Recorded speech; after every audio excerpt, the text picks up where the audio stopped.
9:30. Welcome everyone. Thank you very much for joining us this evening for the Cabinet meeting. I'm going to start with agenda item 1, which is the minutes of the previous meeting, which was held on the... When it was held, it was in December, wasn't it? 2nd of December. 2nd of December. Thank you, Simi.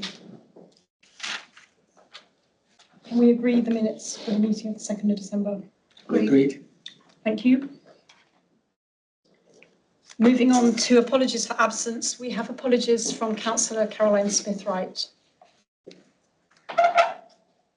Agenda item 3, declarations of interest. Are there any declarations of interest, any items on the agenda? I'm a keen cyclist, but I have my own bike. Thank you. I think there are no declarations of interest. Public participation. We have no public participation. Referrals to Cabinet. Item 5, there are no referrals to Cabinet. Item 6, the forward plan. Are we happy to note the forward plan? Agree. Thank you. So we'll move on to item 7, the community governance review. I'll hand over to you, William. So we seek Cabinet's approval to have a community governance review for the unparished areas of the borough, agree the terms of reference and approve the necessary budget. The review will ensure our local government's arrangements remain effective, representative and aligned with community identity as we move towards local government reorganisation. There hasn't been a community governance review for, I believe it's around 20 years. The new unitary authority that will come into being is unlikely to have the bandwidth to do anything further on governance review for a good number of years, and therefore it's essential that we provide our residents with a choice on to how they want to be governed on a local level moving forward.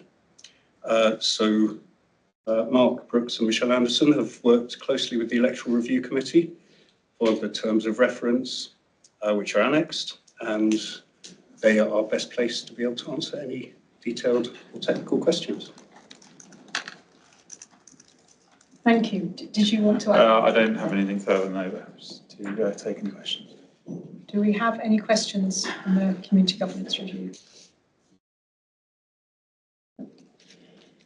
I would just say I think it's actually probably quite a good idea to do it if we haven't done one for 20 years.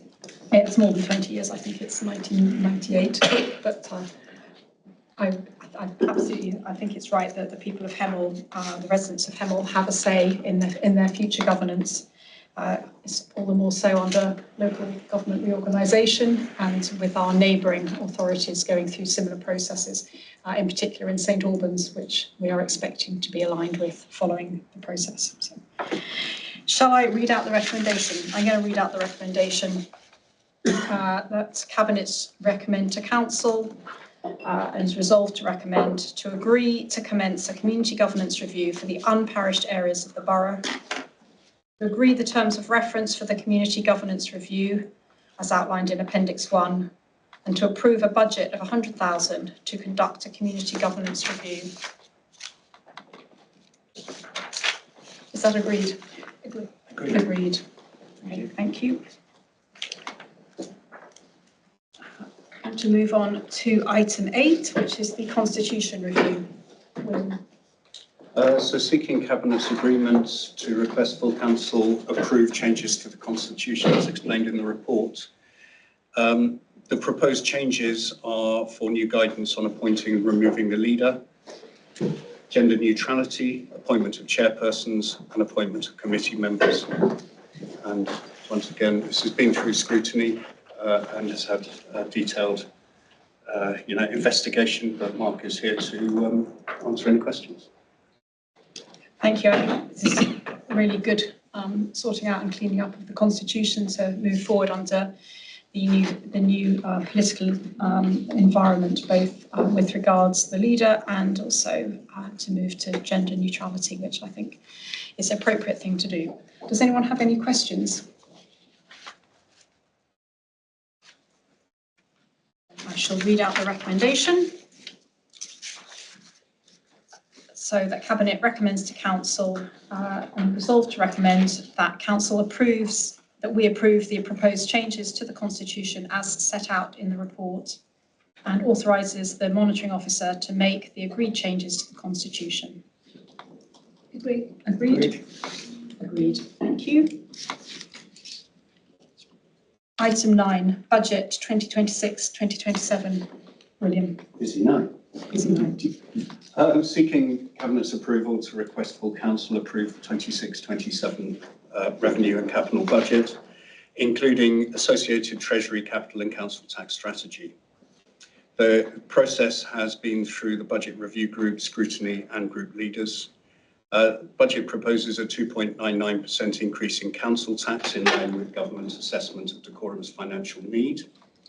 The 2026-27 budget includes efficiency savings, as well as benefiting from a reduction in future pension costs, and in addition, increased Treasury investment returns. This has allowed there to be possible additional investment in the borough, including the Stronger Futures programme, which will invest these funds across decorum to support neighbourhood and community investment and improvements, including Coronation Fields, support place shaping, including a master plan for Hemel Town Centre, tackle inequalities, including improved public spaces and increased programmes of activities, and support heritage and community projects across the borough. And of course, any detailed questions, I'm sure Nigel can help you out. Thank you. Well, I think it's really exciting that we're able to bring forward a budget that offers such a significant investment in the borough and in particular kind of addresses the issues of those most in need and those from the most deprived communities. And that's been recognised by the government in the additional grant funding that they've given us this year. So really excited to bring forward some of the programme that we're bringing forward, and happy to take any questions from any members of the Cabinet.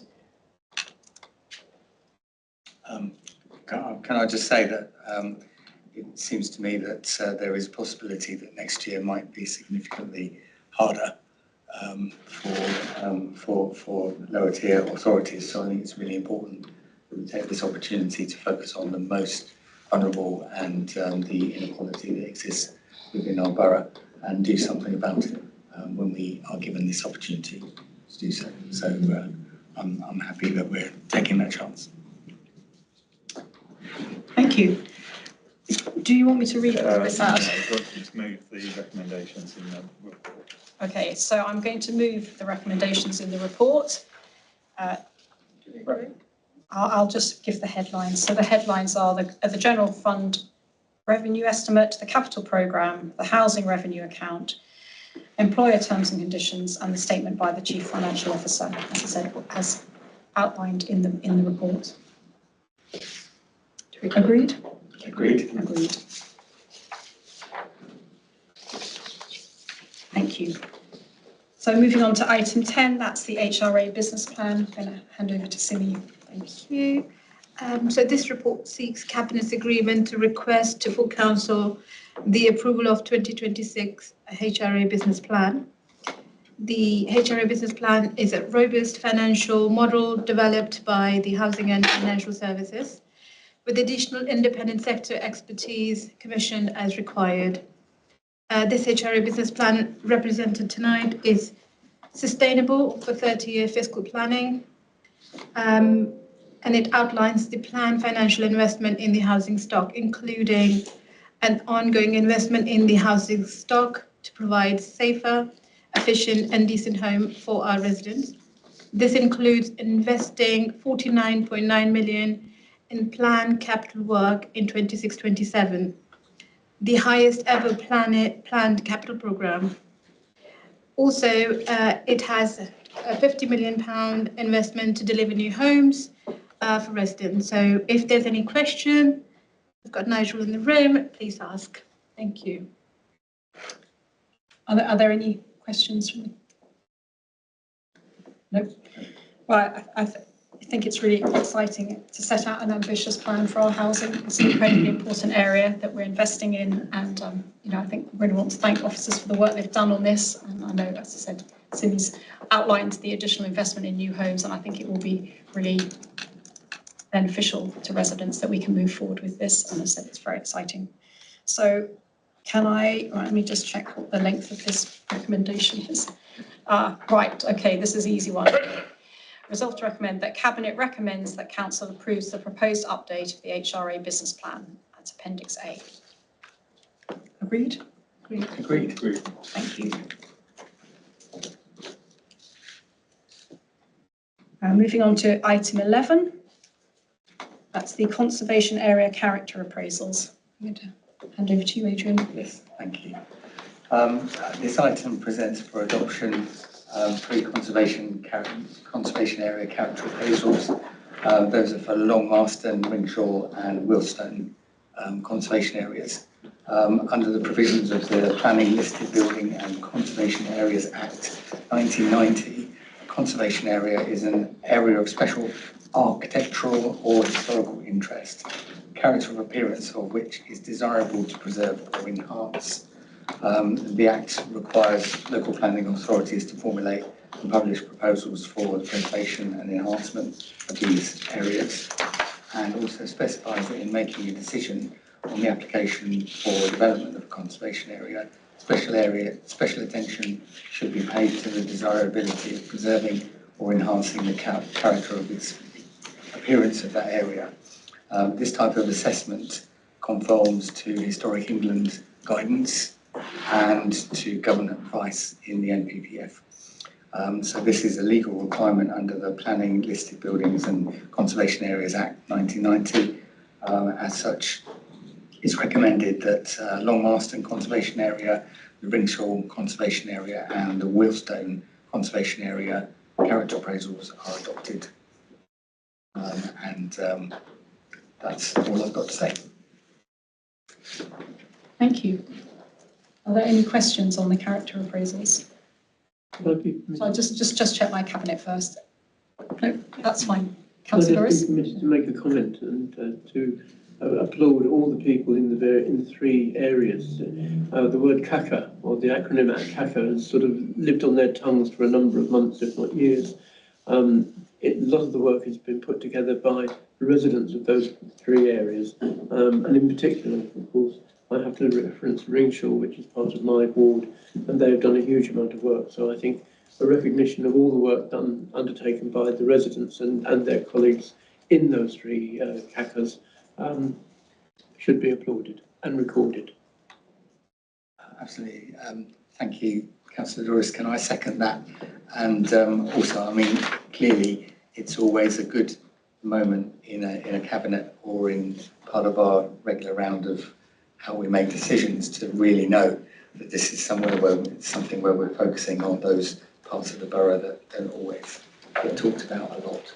And so it's important to recognise that we are doing that when we're doing it. So I have one question, and that is that we've been working our way over obviously a long period of time around all the villages. Are there any still left to do? And if so, when will they be done? If I could just defer to Phil for that answer. Yes, so there are a number of conservation area character appraisals remaining.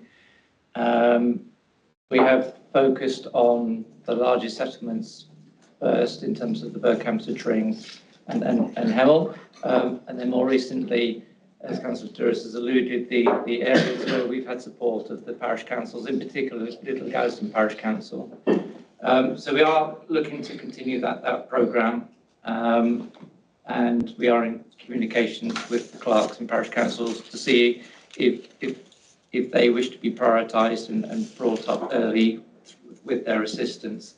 We're also looking to develop the conservation, update our conservation strategy, which will provide the full timetable for the outstanding appraisals. Okay, so when will that be brought forward? The conservation strategy, and that will be in the next financial year. So I would say in the first half of the next financial year. Okay, thank you. And are there any that are underway at the moment, or we're just waiting for that strategy to come forward? The only other ones that have started are the Kings Langley character appraisals. Okay, thank you. Well, thank you for your work on this, and I absolutely appreciate it takes big input from the people that live in those communities, and so our thanks go to them as well. And an excellent addition to the planning process that these character appraisals exist, and that they can be all part of the decision-making process that goes into future development. So if there are no further questions, I'm going to read the recommendation that Cabinet recommends Council adopts the individual Long Marston, Wilston and Ringshaw Conservation Area character appraisals as A, technical guidance for use in development management and to inform the Decorum Borough local plan as appropriate, and B, a material planning consideration for use in the determination of planning applications and in the defence of planning appeals. Secondly, that authority be delegated to the Assistant Director of Planning in consultation with the portfolio holder for place to make non-material changes and corrections to the CACAs, and not a phrase I like, so I'm going to read it out, conservation area character appraisals, to address editorial, typographical and grammatical errors prior to the publication of the document. Agreed? Agreed. Thank you. Item 12, commissioning and procurement strategy. Going to hand over to William. So recommend this for Cabinet approval to go to Council. This is a document that brings the borough's strategy and policies in line with the Procurement Act 2023. In particular, it introduces elements of social value and providing accessibility to small and local providers, which are to be both angles to be welcomed. It's been an enormous amount of work, and so thank you to Ben and his team for the long hours they've put into this dry topic.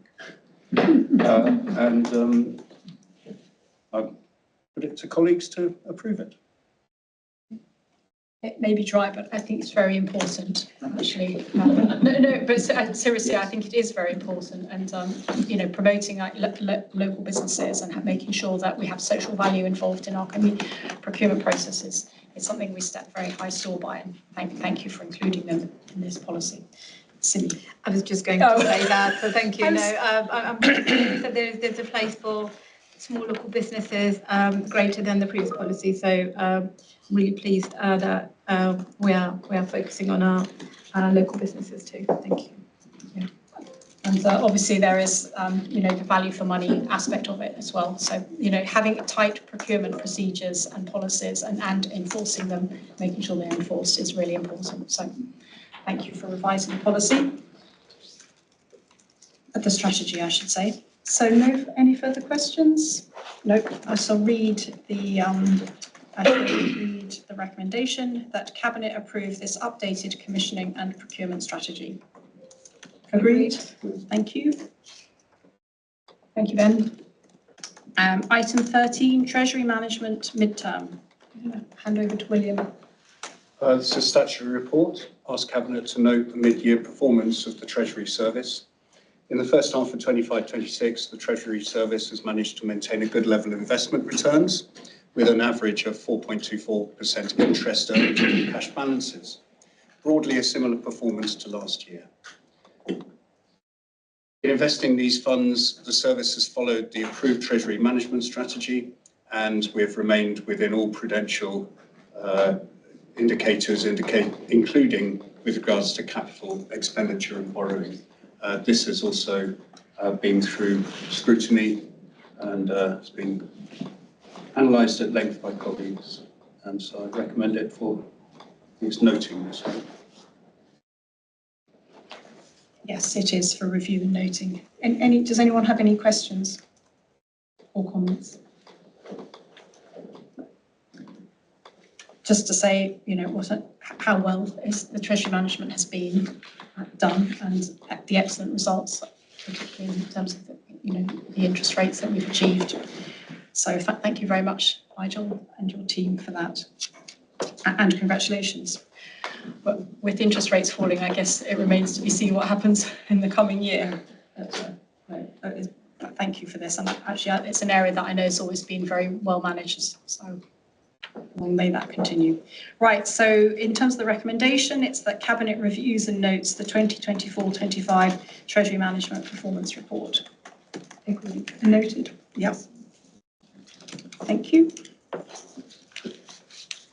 Moving on to item 14, the Get Involved strategy. I'm going to hand over to you, Simi. Thank you. So it's a strategy to note, and I do want to say that team has worked really hard. This is something has introduced very recently by Social Housing Regulatory Act. So the report provides a deep dive into how tenant involvement has evolved in decorum and how it has strengthened its approach in responding to tenants. This review outlines our current regulatory position, progress against the regulatory action plan, and introduce the new Get Involved strategy, which has been co-designed with tenants to embed their voice across all housing services, which is I think going to bring a really positive change how we deliver our services. The key point includes our findings from the regulator of social housing inspection and our actions to improve during their visit, and I think they still keep feeding. So I think it's quite an active and live document. The development of Get Involved strategy and its 6 commitments. It includes consultation feedback from tenant and leaseholders and how their views shaped the final strategy. The new structure, such as the tenant voice panel to strengthen accountability. And we've got Hannah in the room to answer any further question. Thank you. Thank you, Simi. Are there any questions? And I have a question. So there's a lot of fantastic work that's gone on here, and thank you for that.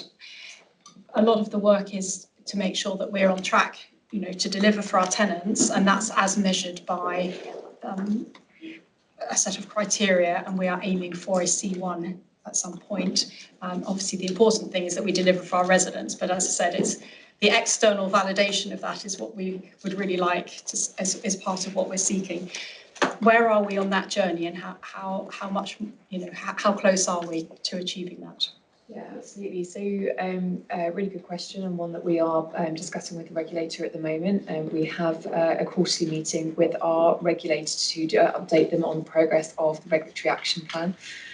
Most recently, they asked for a particular in-depth look at the transparency, influence and accountability standard, which the Get Involved strategy is a central pillar of how we are implementing and improving our embeddedness of that consumer standard in the organisation, which was a really positive conversation, and essentially they are looking for us to take that same approach across all of the consumer standards with the aim to bring that back to themselves by the end of Q2 of 26-27, and this year, with the aim to ask for that route to regrading. So and we actually have our next quarterly meeting this Friday on the 6th of February, where we are presenting that as a proposed timeline in order to really push for that grading that we strongly believe we are at or very nearly at with all of the work that's been delivered over the last 2 years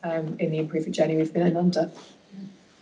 Well, that's really exciting. I mean, of course, the important thing is that it's delivered for the residents, but the recognition is what gives everyone confidence that it's happening. So I appreciate those two things go hand in hand, and thank you for all your work.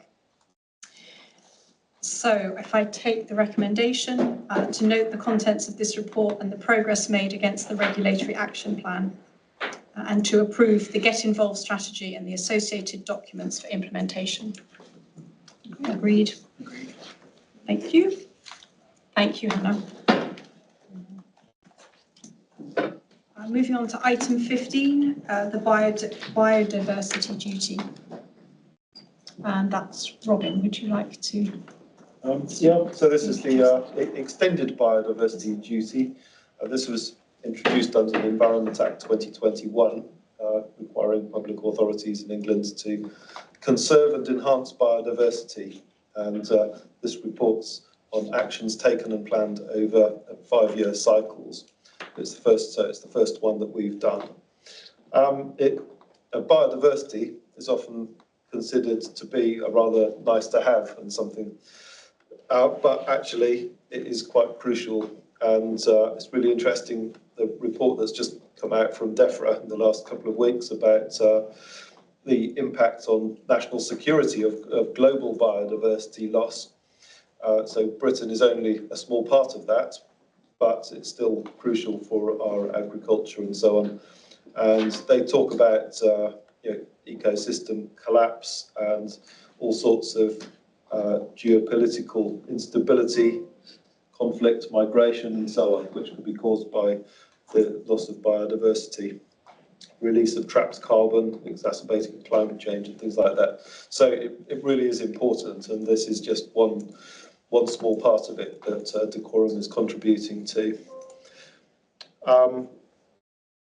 So, who knew that birds and migrating fish bring nutrients in from the sea to fertilise the land? We've been reliant on artificial fertilisers and so on for a long time, and we need to get real, and we might need to, if the ecosystem and the rest of the world collapses, we might have to even change our diets and have more efficient agriculture in this country. So well worth a read of that DEFRA report. So this report considers nature reserves, sites of special scientific interest, and Chiltern Beechwood's special area of conservation. 91% of our SSSIs are in favourable condition, which is very good compared to 35 nationally. And we've got a tree canopy of about 17%, also very good. And we've been doing a lot of tree planting, river restoration, and creating wildflower grass stands. I've seen hedge laying and things like that going on, which is all good for biodiversity. We've got the Decorum Climate Action Network, which brings together about 100 organisations, and which hopefully can all work together. And it's amazing that we have a lot of experts in Decorum who can get involved with these things and really care about the biodiversity and can see, really understand what's being done. So we've got 15 biodiversity net gain plans approved to date. So that's primarily driven by the planning function, and we've got our input to our local nature recovery plan, feeding into the Hertfordshire local nature recovery strategy.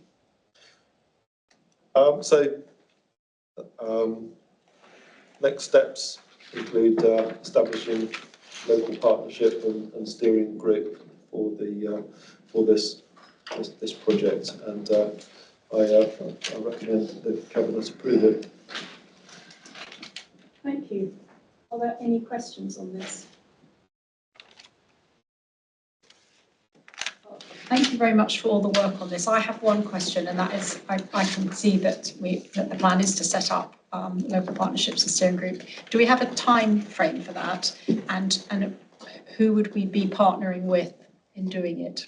Yes, we are aiming to finalise that during February and have the first steering group live in March, and the steering group will include experts in biodiversity and existing plans and key stakeholders. We are forming that steering group partnership at the moment. It will have some links with specific subgroups that potentially can give us the links to community groups or parish councils, etc., so that we can have a bottom-up approach from the local groups, and we will link with a golden thread to the local nature recovery strategy partnership, which is a much wider county partnership. So it will be a sort of group in the middle that can link the community efforts with the wider strategic county levels.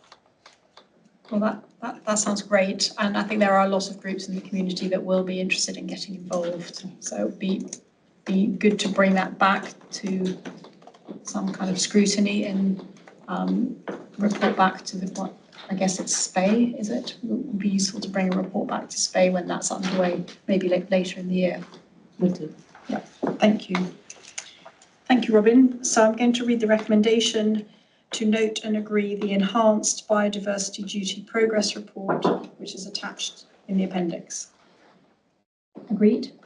Agreed. Thank you. Moving on to item 16, the Hemel Garden Communities Framework and Transformation Supplementary Planning Document. Adrian. Thank you. Another one that sounds a little bit drier than some things. Sorry for the phones. Fantastic work and very absorbing, but the comment on the words. We've got two SPDs to talk about tonight, and to some extent, the first part of what I would say applies to both. The Dacorum Borough Council and the St Albans City and Districts Council draft local plans include significant housing and growth allocations across Hemel Hempstead, effectively, even though St Albans part is just over a notional border or an actual border. So this includes land to the north and the east of the main town in this borough. The draft plans include reference to two SPDs or supplementary planning documents, which expand on the local plan policies. One relates to stewardship and placemaking, the second one. The first one relates to framework and transformation. In other words, the overall idea. Recently announced government guidance on local plan making requires that authorities like us, whose plans were submitted under the NPPF 2024 transitional arrangements, as we did, we are required to adopt any advanced emerging SPDs by the 30th of June. And St Albans, although we don't have elections this year, St Albans do, which means that there is a PERP period or a PERDA period. And so we have, the team has made strenuous efforts to move these up and get these ready to go. It's important that we get these through by the 30th of June, because otherwise, although we can refer to them and they will be of some help to us, they won't be as much help to us in our deliberations on applications as they will be if they're adopted in this way. So the SPDs provide guidance for applicants preparing planning applications, and they represent a material consideration for development management purposes. A further report will be brought back to Cabinet following a 6-week consultation period, setting out the representations received and seeking approval to adopt the SPDs, subject to any amendments as a result of the consultation. And I'm nearly finished. I would just ask Cabinet to note there will be a slight amendment to figure 27 on page 715 of the agenda. This changes to reflect that the footprint of any proposals for Market Square is yet to be defined. Thank you. Are there any questions on this? I don't know whether anyone wants to say anything else. No. These wonderful documents. Well, thank you. Thank you very much for them. Would you like, can you just clarify how Dacorum sits on this vis-a-vis where St Albans is, given that we have to basically be in step with them? So St Albans took a recommendation to their Planning Policy and Climate Change Committee. Gosh, I've forgotten the date there. It was a couple of weeks ago, and that was approved to go out to public consultation. So we're hoping, subject obviously to the Cabinet's approval to do so, to commence that towards the end of this week and run through to the 19th of March. Okay, and that the consultations will go out simultaneously. Okay. Okay, thank you. You'll all be pleased to hear I'm going to spare you reading the entire recommendation. But can I ask that Cabinet agrees the recommendation as set out in the report? Agreed. Agreed. Okay, thank you. And we'll move on to item 17, which is the Hemel Garden Community's Stewardship and Placemaking Supplementary Planning Document. Thank you. So the Stewardship and Placemaking SPD is about avoiding multiple private independent estate management arrangements. So it's become very common for so-called MANCOs to be established if developers feel that that is what they want to do. And that can lead to, they can, first of all, those organisations can vary quite a lot in the way that they conduct their business and the way things develop. But also, we're talking about quite a coordinated and unified development in Hemel Garden communities. And it would be at odds with that if we had developers simply doing their own version of a MANCO. So what this seeks to do, following consultation, is create a model which, whilst MANCOs are allowed under the NPPF, and we can't actually stop them, what we can do is create a better version from our point of view, which will then be seen as attractive, particularly if we can get early adoption by some of the earlier developers. And if we can aim for scale across the town. If we can get scale across the town, then there's economies of scale which can be a good outcome for people. There will be a mixed income approach, so there are various different ways of funding these things, and the intention is to provide a model, as I say, which is an alternative to MANCOs, so that we don't get the worst outcome. There is a government consultation on management companies, which is in the offing and which is happening right now. And there is, of course, the possibility, although I can't say what Keir Starmer's going to do, next week or a few months hence, or indeed West Streeting. But it's possible, it's quite likely that perhaps that the government will decide that they want to do away with MANCOs. And if they do that, then they are the government and they've got the power to do that. But it's also possible that they won't. And if they don't, and we don't do this, then we could end up with a proliferation of MANCOs doing different things in different places. And so I've been very clear, I was very clear at scrutiny that I think that is a bad outcome. And we should. Thank you. Are there any questions or comments? Well, just to say that I think that the Clean, Safe and Green do a fantastic job of maintaining all of our streets in decorum. And so, yeah, it will be interesting to see what the outcome of the government consultation and possible legislation, where their objective is to reduce the prevalence of privately managed estates. I'd be interested to see the outcome of that. No further comments. Thank you. Well, Philippa, thank you again for all the work you've done on this. I know how much has gone into it, and we're going to consultation. So, and that will be, as the other one, coming back again to back to Cabinet after the consultation, with any feedback that we get from residents and other stakeholders. So, we'll look forward to seeing that next iteration of it. So, thank you. So in terms of the recommendation, I'll take the recommendation as set out in the report. And do I have everyone's agreement? Thank you.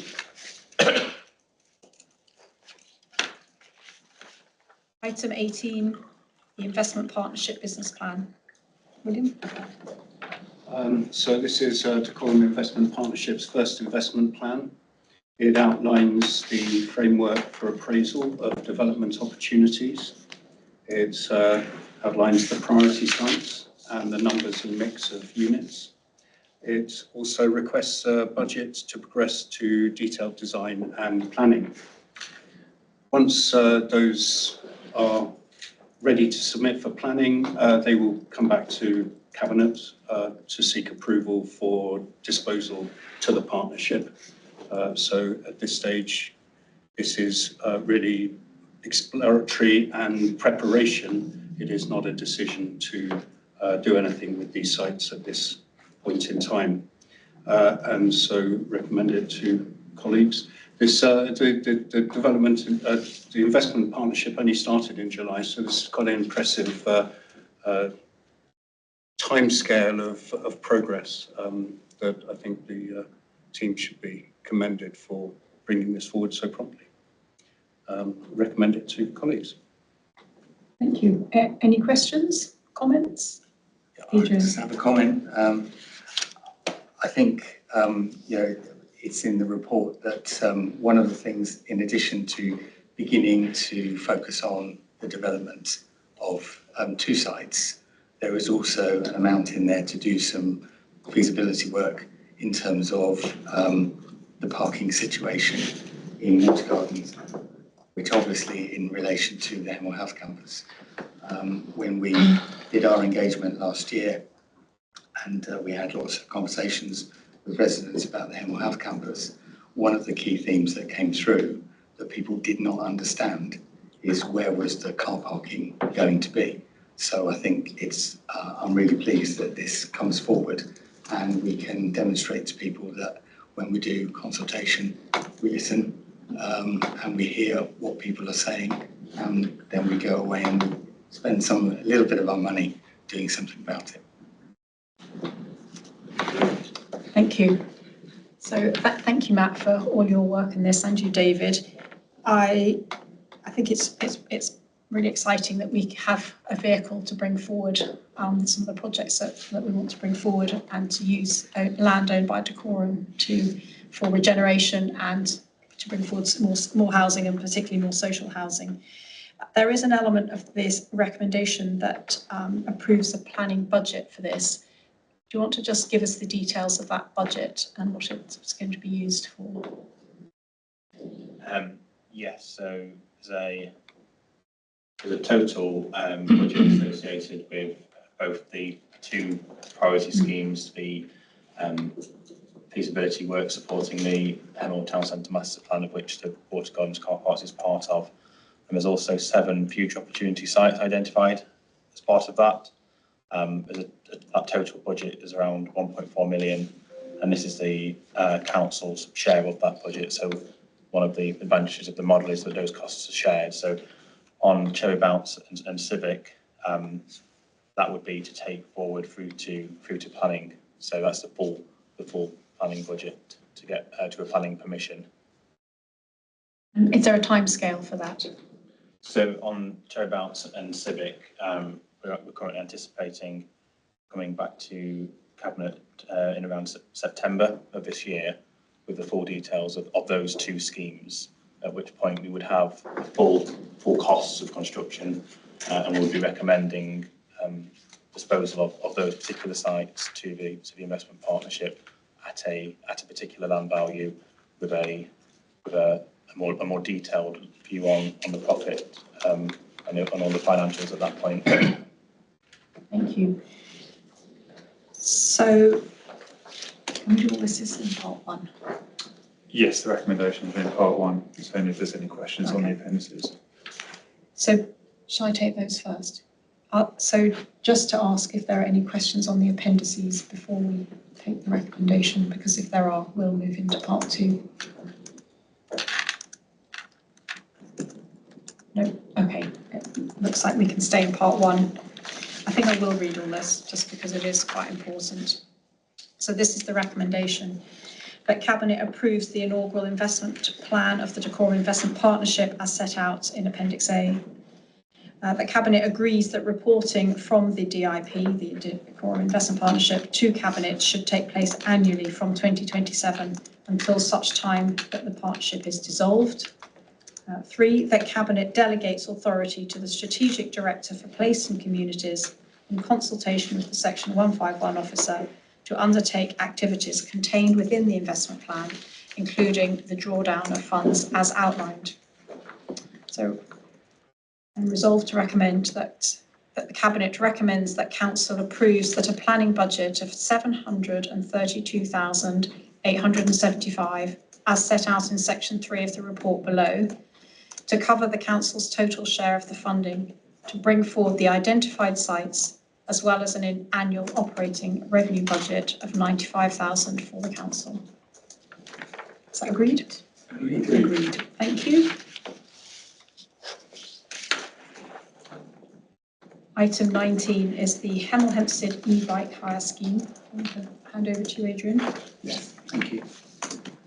The e-bike hire scheme, the idea that should come to Hemel Hempstead. There is already such a scheme in Watford, has been for years. That has been successful and has expanded to parts of Hartsmere and parts of Three Rivers, and also a scheme in Stevenage. So Watford are 3 really big towns in Hertfordshire. 2 of them have got these schemes. I think that we need to proceed like anyone driving a bike, carefully, but also purposefully, because otherwise you fall off. Cross-party consideration of this proposal or this idea in conjunction with county colleagues has been based on an analysis and an understanding of how transport infrastructure as monoculture is clearly congested. Probably lots of cars trying to get down the same roads.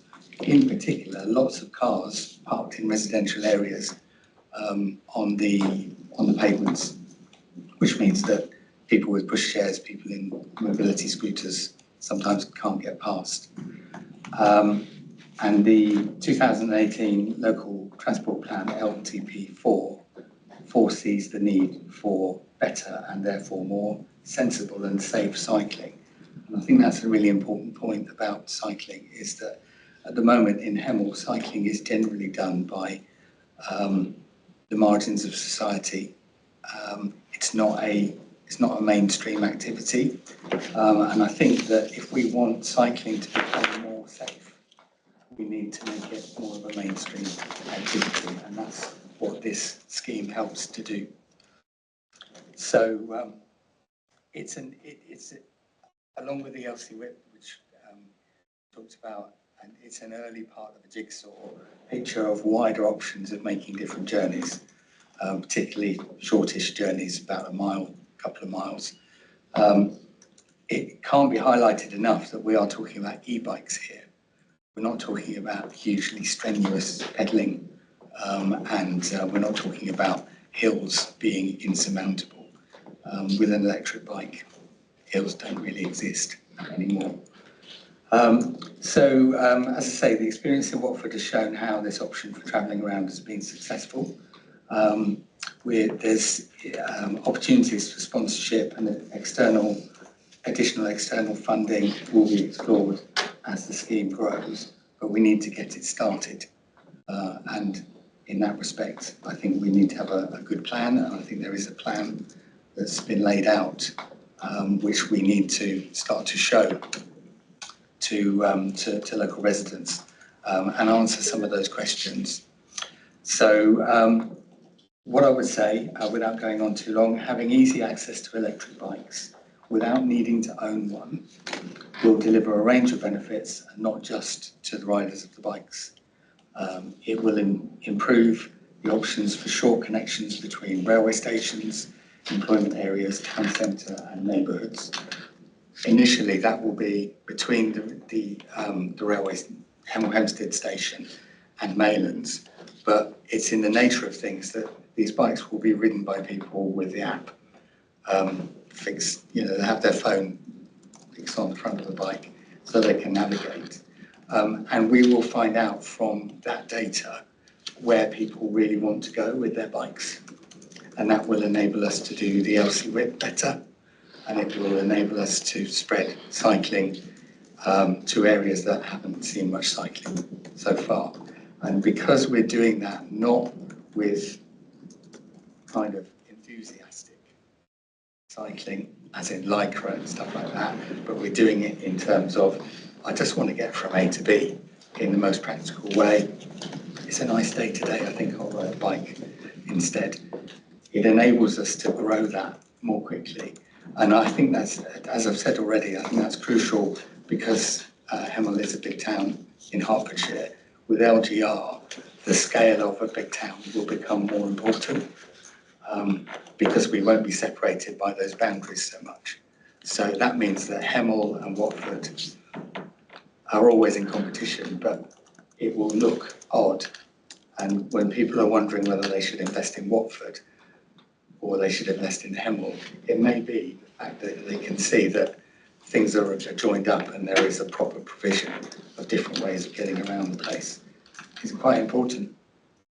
So we're encouraging a shift from short car journeys where people have to find somewhere to park at the end of it, and that's a challenge, to an active, healthy travel where you just dock the bike when you get there. It's an affordable transport alternative for people who either can't afford a car or can't really afford that second car. But hitherto, they've always felt that they just needed to have it. Obviously reduces rush hour congestion because a bike only takes up a small footprint, whereas as soon as you have to get into your car, that's 4 metres off the road that no other car driver can use because you're using it. So it supports sensible, practical, safe cycling, which I've already made that point, and as an alternative to a short car drive. Lots of the early engagement with commuters and local businesses showed a strong interest. It's not for everyone. Not everybody is going to suddenly go, fantastic, we've got e-bikes, I'm going to use them all day long. Some people will never use them, but some people, we know, because they've told us outside the train station, would quite like to have the option. So I think it's really good that we're getting to this. I think it needs to be stated that it is not just provision of bikes and away you go. There is an operation behind it, which means that when people come home from their work, outside the station, there will be as many bikes as we can get there so that people can use them. But in the morning, the bikes will be away from the train station so that people can use them to get to the station. And there is a team of people, which probably, I think in Watford, they employ 5 people, which basically amounts to about £100,000 of social value, £128,000 of social value, I think it is, every year from this scheme. So it literally provides jobs. And those people go around, they service the bikes, they make sure that they're not left in places that they shouldn't be, and they make sure that they're ready for the next user. So sorry for going on, but I just think this is a really good thing there. I'm really glad we did it. Thank you, Adrian. William, do you have a question? Yes, I don't know if this is for Adrian or whoever, but you mentioned the LC whip. One of the concerns that's been expressed on social media on this scheme is the rather weak network of safe cycling routes around Hemel Hempstead, particularly on the route from station to town centre and then onwards to Maylands. So will this be, will a safer network of cycling routes be implemented alongside this scheme? I mean, ironically, the bit from the station to the town is amongst the best of the cycling infrastructure that we have. Not very direct, though. At the moment, oddly enough, it takes you around St John's and right over a pothole that I got fixed last week.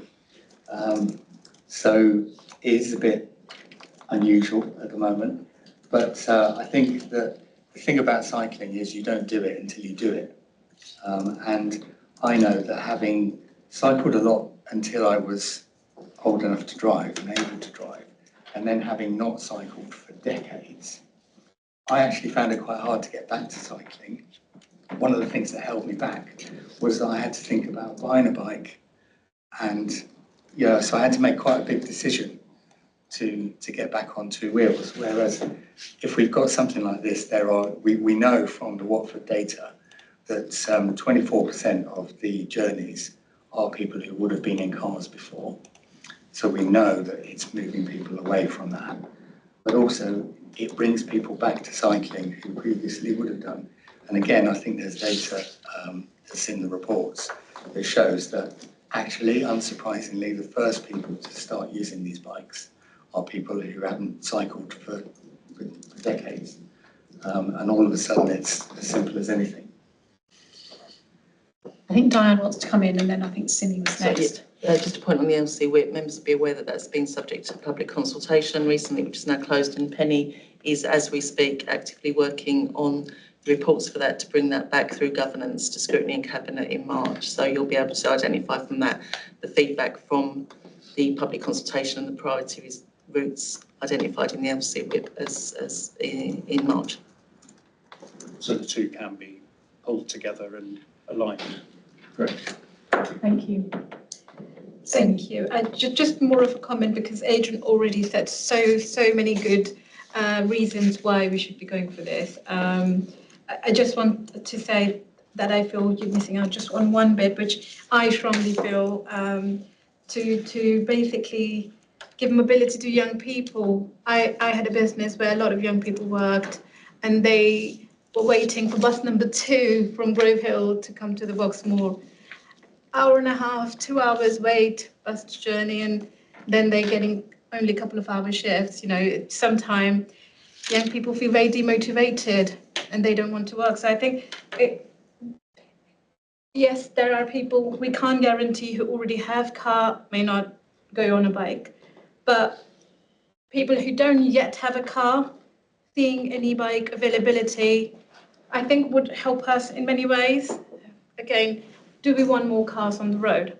No, I'm not saying we can get rid of what we have, but we can stop having more cars potentially, because if younger people want to go on jobs after their GCSEs, after their secondary education, then there's an option for them to have a mobility and not relying on buses or thinking on getting their hands on a wheel as soon as possible because they live in Hemel. I think that shouldn't be the scenario. So pollution, parking issues, we're councillor in Boxmoor and we know the issues with the parking, especially from commuters, because we're so close to a station that we're bound to have these overflow of parking because they don't want to pay parking charges either. So it's, there's quite a lot of solution in this, and I just want to vouch for our future generation. We should definitely be having it.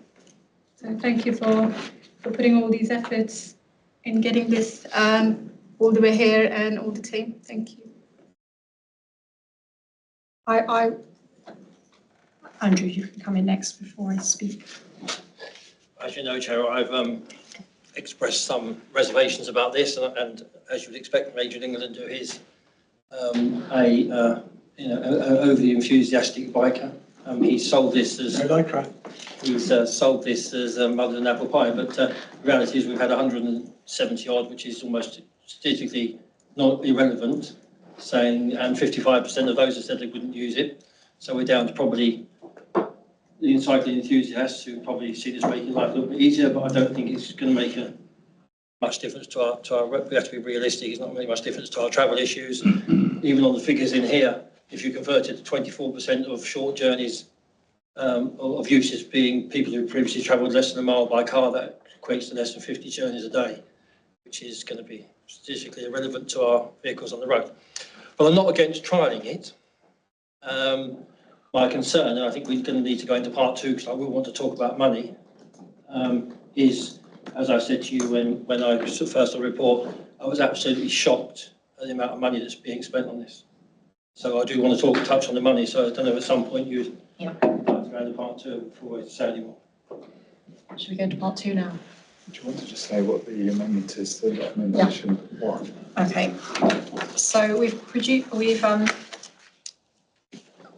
aware that there are concerns about the scale. I think if I can summarise, there is general agreement that an e-bike scheme would be beneficial for the town. It's something that we're committed to bringing forward as part of the infrastructure development plan, part of the Maylands business area, and we also have the offer of some funding, some additional funding outside of the council funding. So I think generally there's an agreement that it will be good to trial this, and I know those are the words you've used to Andrew. So we have, and I know that there are concerns about the size of the scheme, as outlined in the report. So we've made going to propose a different or some amended recommendations. Very happy before we agree them, but I'm going to read them out before we go into part 2. I'll read out the part 1 recommendations, then we'll go into part 2 and discuss the finances and we'll come back. But I do want to make you aware of the changes to the recommendation that's in the report. And I'm going to read them out. So the proposed recommendation for the part 1 is that Cabinet notes the report, that Cabinet approves the commencement of the procurement process, setting out a number of options up to the maximum value agreed by the Infrastructure Advisory Group, as referred to in the report, including an option to invest a maximum of 1 million for the proposed Hemel Hempstead e-bike hire scheme as set out in this report. Thirdly, delegates authority to the Assistant Director for Planning in consultation with the portfolio holder for Place to agree the final design and tender specification for the project. And importantly, fourthly, this is an addition, notes that on completion of the procurement process, the final decision to award the contract will be brought back to Cabinet following referral to Strategic Planning and Environment Overview and Scrutiny Committee. So that's the recommendation. I'm happy, before we discuss that further, to go into part 2 and discuss the other bits, the bits to do with the finances. So do I need to read out the...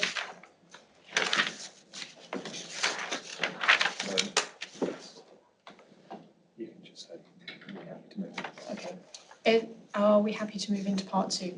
Yes. Yeah. Okay. Everyone's happy with that? Leila, is that? Okay. Thank you.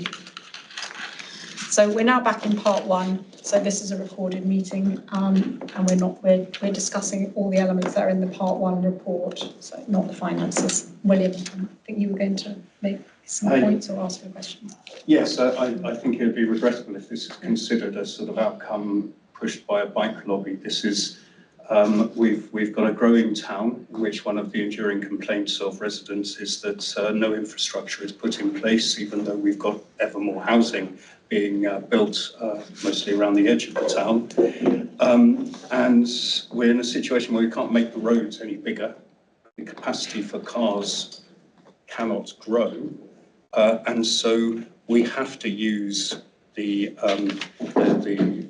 infrastructure levy money available to us to increase other infrastructure capacity. And this hopefully is just a step in the way, in the right direction of trying to address the car dependency and stronghold that it has on our behaviour as a race. And so I thoroughly support this as a lapsed cyclist who does not currently cycle, not because it cycles, but because it is trying to address the stranglehold of the carbon engine over our lifestyles. And we need to do something about the infrastructure in our town that isn't increasing car use and pressure on roads. Thank you. Although, just one small comment, the thing about this is that in a way it is increasing car use, because it's allowing people who really need to use their car to have space. So it's trying to, at the moment we have lots of people using their cars, and which means there isn't enough space for anyone.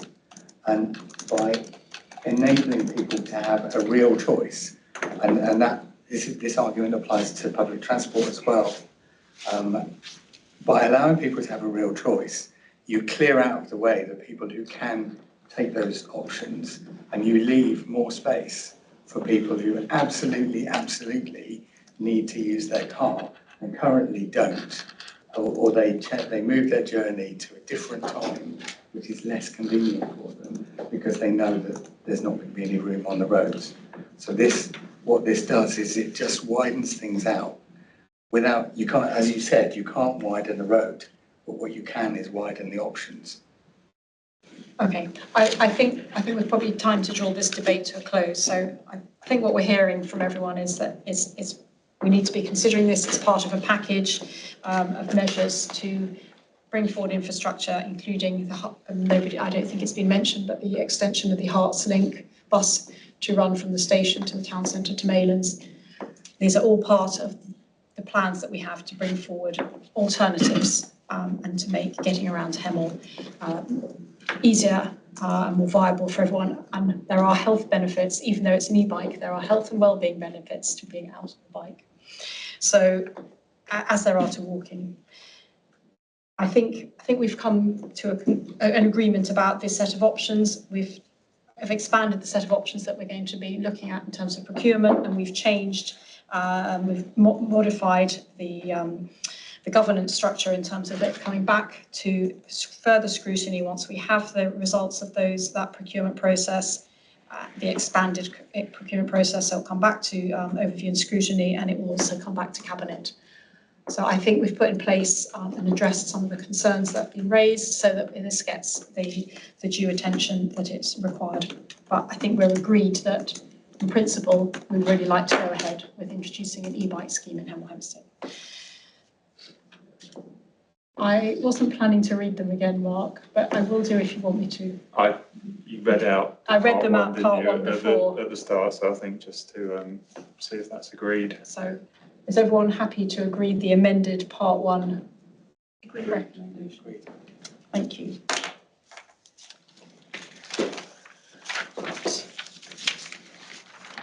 So the next item is the enforcement review report. And Robin, you're going to introduce that. Yes, so, yeah. Sorry, is that all part two? Yeah. Okay, I can print it with Exclusion. My laptop's died again. So, yeah. So Robin, just 1 second, we're going to have to, it's a part two item, so are we agreed, everyone happy to go into part two? Yeah.